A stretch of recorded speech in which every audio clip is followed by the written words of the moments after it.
दोस्तों, आज आपके लिए अपन बायनोमियल्स का मल्टीप्लाई करना सिखाएंगे। दोस्तों, सबसे पहले तो अपन ये जानने का प्रयास करेंगे कि बायनोमियल्स होते क्या हैं। तो दोस्तों देखिएगा, यानी कि एक होता है वेरिएबल और एक होता है कांस्टेंट। कांस्टेंट यानी कि वेरिएबल और कांस्टेंट, यानी वेरिएबल जो होते हैं इनकी जो वैल्यू है वो ऑलवेज चेंजेबल होती है। क्या होती है? चेंजेबल। जबकि कांस्टेंट की जो वैल्यू है वो कैसी होती है? फिक्स, यानी कि कांस्टेंट होती है, नियत होती है, इसको बदला नहीं जा सकता। वेरिएबल्स की जो वैल्यू है वो क्या होती है? चेंजेबल, यानी हमेशा बदलती रहती है। जबकि जो कांस्टेंट है उसकी वैल्यू क्या होती है? फिक्स होती है। अब यदि वेरिएबल और कांस्टेंट इन दोनों के बीच में एक अगर रिलेशन बनाया जाए, यानी कि वेरिएबल और कांस्टेंट के बीच में जो भी रिलेशन होता है उस रिलेशन को कहा जाता है एक्सप्रेशन। क्या कहा जाता है? एक्सप्रेशन।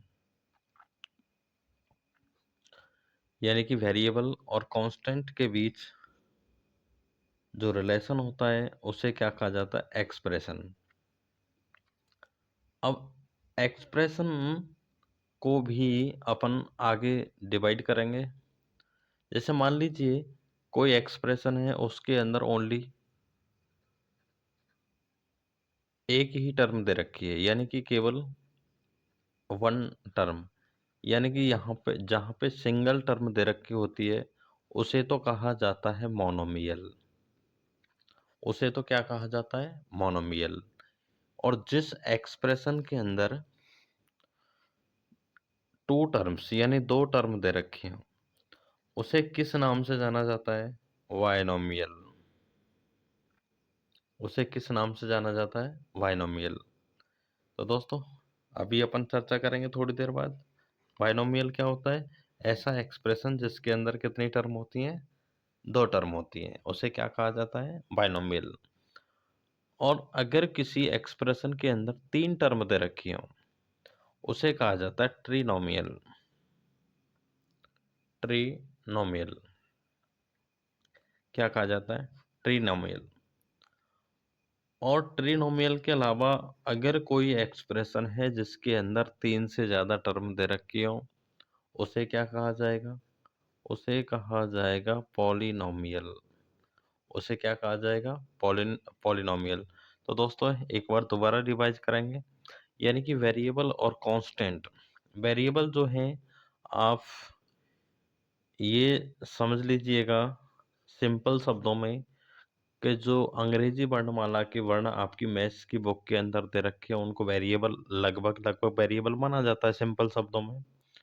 और जो मैथमेटिकल के डिजिट्स हैं, ये जो नंबर्स दे रखे हैं, वो क्या होते हैं? कांस्टेंट।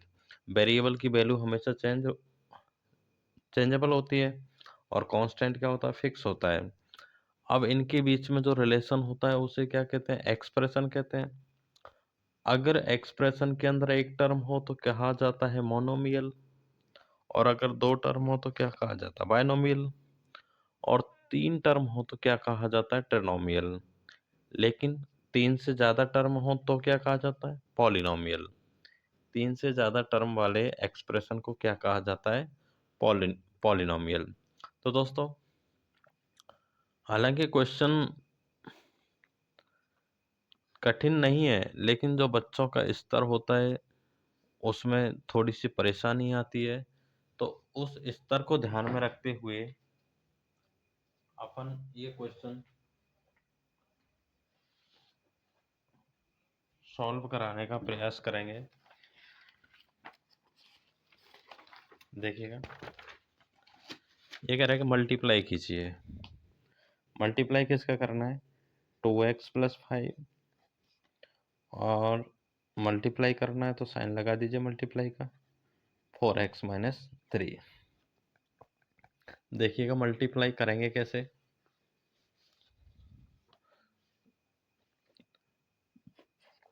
सबसे पहले आप इसको लीजिएगा और इसका बारी बारी से आप करिएगा मल्टीप्लाई।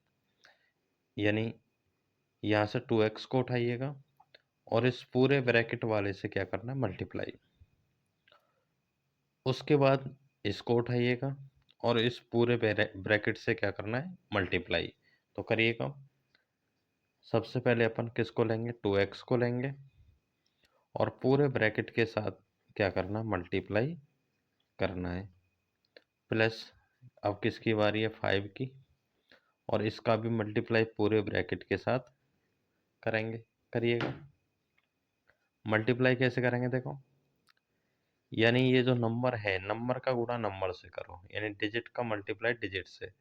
तो 2 4 जा 8 और x का मल्टीप्लाई x से करो, यानी कि x का मल्टीप्लाई x से कैसे करेंगे, इसको आप 1 लिख सकते हो। बेस क्या हो जाएगा, दोनों का सेम हो जाएगा, तो पावर क्या हो जाएंगे, ऐड हो जाएंगी। तो 1 + 1 यानी x की पावर कितनी हो गई, 2। यानी x का मल्टीप्लाई x से करेंगे तो 8x²। ठीक है। अब 2 का -3 से करिए, माइनस का 6 हो गया।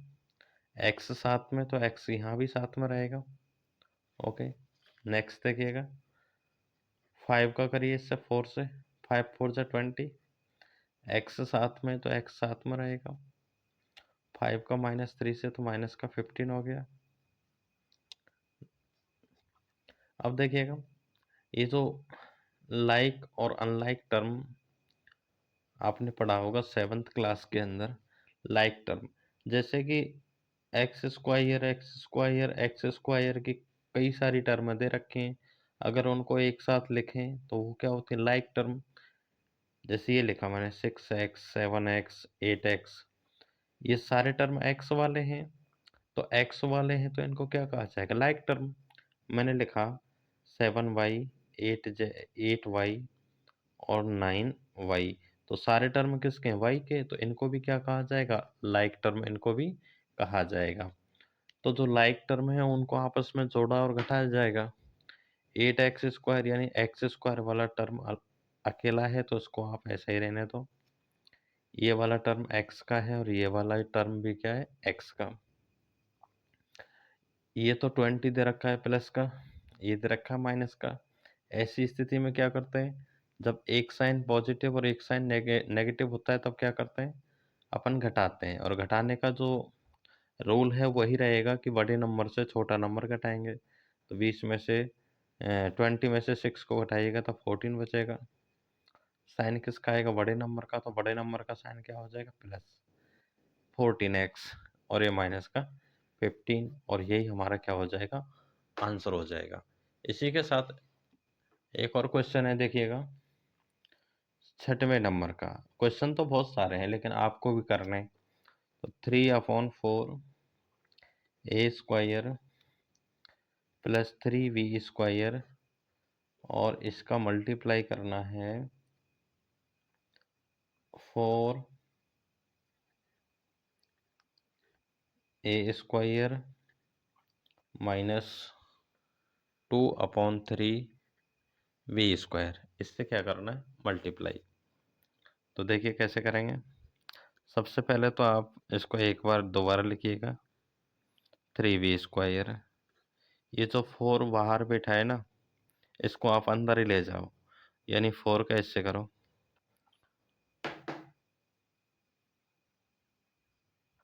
4 का a² से करेंगे तो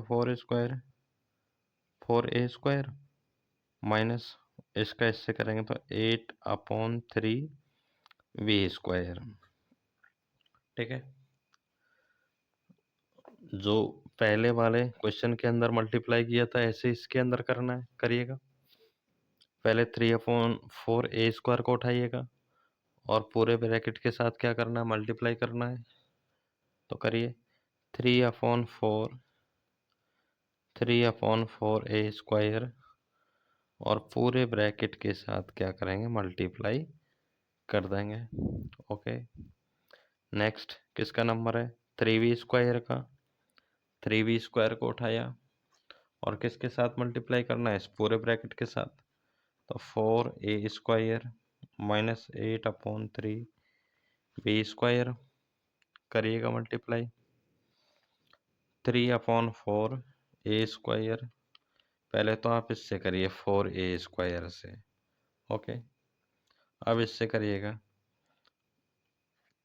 ए प्लस का ए माइनस का तो माइनस का आएगा, 3/4 a² मल्टीप्लाई बाई 8/3 b²।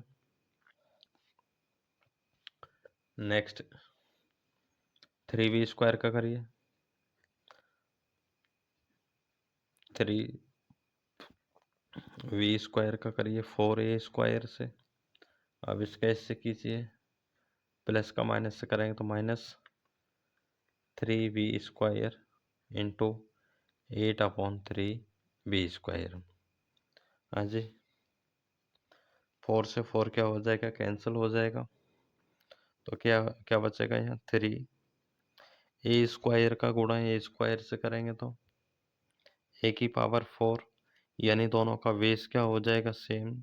तो पावर क्या हो जाएंगी, ऐड हो जाएंगी, ठीक है।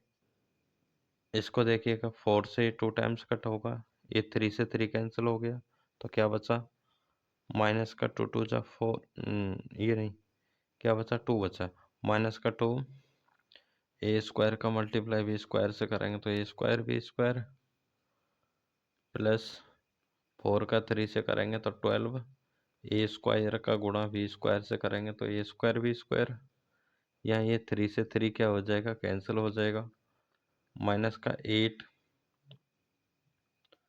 v² का v² से करेंगे तो v⁴ हो जाएगा, v⁴ क्या हो जाएगा, 4 हो जाएगा। देखिएगा आगे, 3a⁴, यहाँ देखिएगा ये दोनों लाइक टर्म है, यानी ये भी a² b² का टर्म है और ये भी किसका है, a² b² का टर्म। और अपन जानते हैं कि लाइक टर्म को ही आपस में जोड़ा और घटाया जा सकता है। तो 12 में से 2 को कम करिएगा तो कितना होगा, 10, a² b² माइनस का 8 और b⁴। और दोस्तों यही हमारा क्या हो जाएगा, यही हमारा आंसर हो जाएगा। चलो इसी के साथ एक क्वेश्चन और लेते हैं।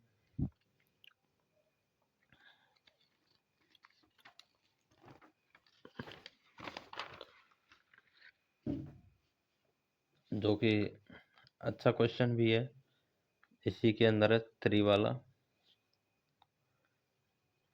सिंपलीफाई, यानी आपको सिंपली सरल करना है इसको। a+v into c-d plus a-v into c+d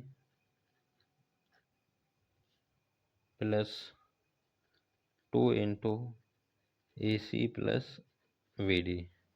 देखिएगा,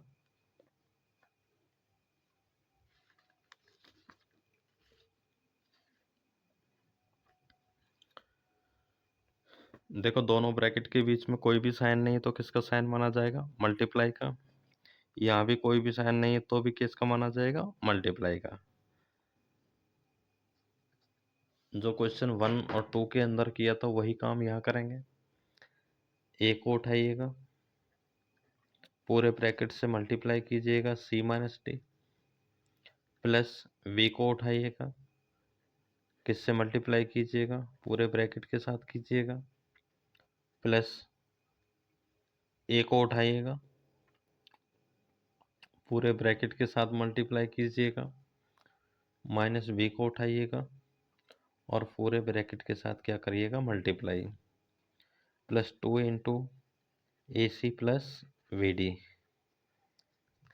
अब देखिएगा a का c से मल्टीप्लाई करेंगे ac, a का d से करेंगे तो माइनस का ad, ये प्लस का a माइनस का तो माइनस का ad, b का c से करेंगे तो प्लस का bc, v का माइनस d से करेंगे तो माइनस का vd, प्लस a का c से करेंगे तो ac और ए का डी से करेंगे तो ए डी, वी का सी से करेंगे तो माइनस का we C,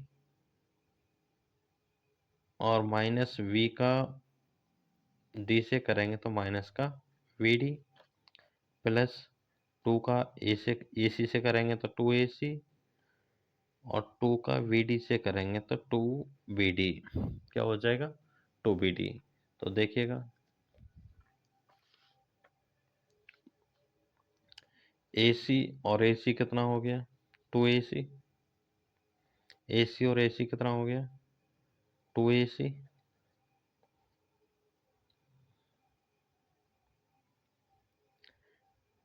A D positive, A D negative, cancel हो गया। वी सी, ये पॉजिटिव और ये नेगेटिव, ये कैंसिल हो गया। ठीक है, अब देखिएगा, वी डी और वी डी, माइनस का two V D plus two A C और प्लस का two B D. Two B D और टू बी डी क्या हो जाएगा? कैंसिल हो जाएगा। टू ए सी और टू ए सी बताइए कितना हो जाएगा? फोर ए सी। कितना हो गया? फोर ए सी। और यही हमारा क्या हो जाएगा दोस्तों? आंसर हो जाएगा। तो फिर भी अगर आपके लिए कोई समस्या रहती है तो कमेंट करके बताइएगा, और आपकी जो समस्या है उसको एक बार पुनः वीडियो के माध्यम से लाने का प्रयास करेंगे, और हमारे इस चैनल को लाइक शेयर एंड सब्सक्राइब करना ना भूलें। धन्यवाद।